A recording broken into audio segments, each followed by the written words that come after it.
First story, The Midnight Game. The deadly ritual you should never try. True story. Have you ever heard of a game so dangerous that even speaking about it can invite something dark into your life? This is the Midnight Game. It all started as a pagan ritual to punish those who disobeyed. Today, it's an internet trend, but some say it's real and deadly. You need a candle, a piece of paper, your full name, and a few drops of your blood. At exactly midnight, you start the game. A teenager named Alex decided to try it. He didn't believe in ghosts, demons, or curses. That night, he was alone at home, ready to prove it was fake. He wrote his name, pricked his finger, and let the blood soak the paper. At 12 a.m., he knocked on his door 22 times. The last knock at midnight. You must keep your candle lit if it goes out. You have only 10 seconds to relight it, or the Midnight Man will take you. Alex walked through the house in darkness, candle flickering. At first, it felt like a joke, until he heard footsteps behind him. "Don't look back," a voice hissed. He froze. His candle blew out. Shaking, he tried to relight it. 1 second, 2, 3, but his lighter wouldn't spark. 7 seconds, 8, 9, and then he felt it. Cold fingers brushing the back of his neck. The candle finally lit, and in that flash of light, Alex saw something in the hallway. Tall, shadowy, with hollow eyes. He ran to his bedroom, slammed the door, and waited. The game doesn't end until 3:33 a.m., and he still had 3 hours to survive. Scratching sounds began on his door. Slow, deliberate, then laughter. At 3:32 a.m., silence, relief. But as the clock hit 3:33, Alex smiled. He survived, or so he thought. The next morning, his mom found him sitting in the corner, eyes wide open, smiling, and carved into the wall behind him the words, "You're mine. Never play the Midnight Game." It's not a game, it's an invitation. Second story. Annabelle, the real haunted doll that inspired the movie's True Story. You've seen the movies.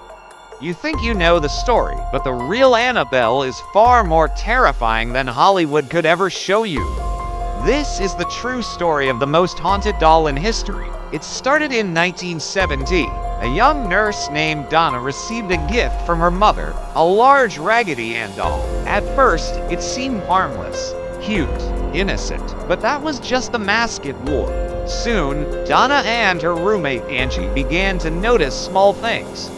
The doll would change positions when no one was around. Sometimes its arms were crossed. Other times, it was sitting upright when they left it lying down. Then came the notes, small scraps of paper scattered across the apartment with one chilling message: "Help us." Neither of them wrote them, and they had no idea who could have. One night, Donna came home to find the doll in her bed, with what looked like blood on its hands. That's when she knew this wasn't a prank. Something evil was attached to that doll. Desperate for answers, they called a psychic medium. The woman claimed the spirit of a little girl named Annabelle and had possessed the doll. She said the girl only wanted to be loved, but she was lying. The Warrens' famous paranormal investigators were called in.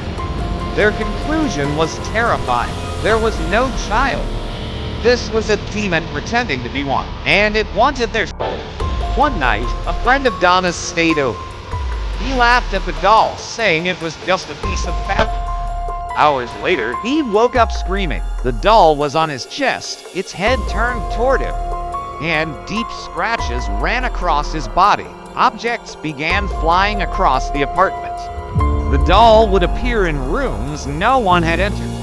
At times, they heard knocking on the walls and laughter. The Warrens performed a blessing and removed the doll. But even they admitted they couldn't destroy it. Evil like that can't be destroyed. Annabelle now sits in a locked glass case in the Warrens Occult Museum. A sign warns, "Do not open," and for good reason. Those who've mocked the doll have paid with their lives. One man laughed at the doll, banged on the glass, and rode away on his motorcycle. Minutes later, he crashed into a tree and died instantly. The Warrants said Annabelle doesn't forgive. To this day, people claim they've seen the doll move inside the case. Some say they hear tapping on the glass when no one is near. Others swear it smiles at them. The Warrants always said evil is patient. Annabelle waits, watching, hoping someone will set her free. And if you ever visit that museum, whatever you do, don't touch the glass. Because if you do, Annabelle might just follow you home. Annabelle isn't just a story. She's real, and she's waiting. This isn't just a movie. Annabelle is real. And her story is darker than Hollywood could ever tell.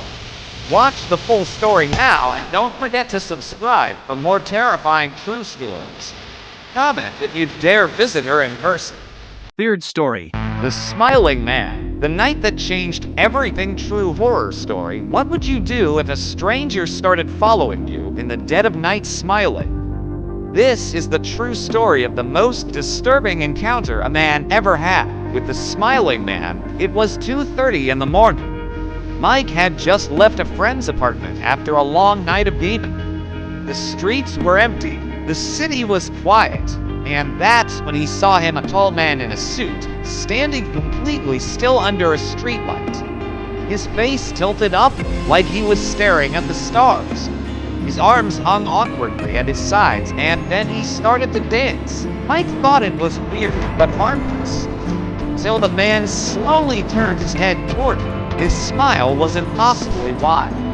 His teeth perfectly white, and he didn't blink. The man began to move toward Mike, not walking but gliding with exaggerated steps like a cartoon. His smile never faded.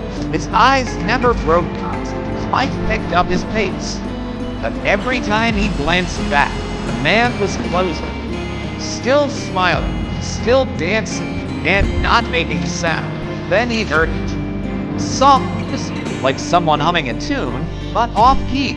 It was coming from the Smiling Man, even though his lips never moved. Mike turned the corner and started to jog. His heart was pounding, and when he looked back again, the man was running now. Still smiling, still humming. There were no cars, no open streets, no people. Just Mike and that thing, that smile, that endless, grotesque smile. Mike stopped under a street light, thinking maybe he was imagining.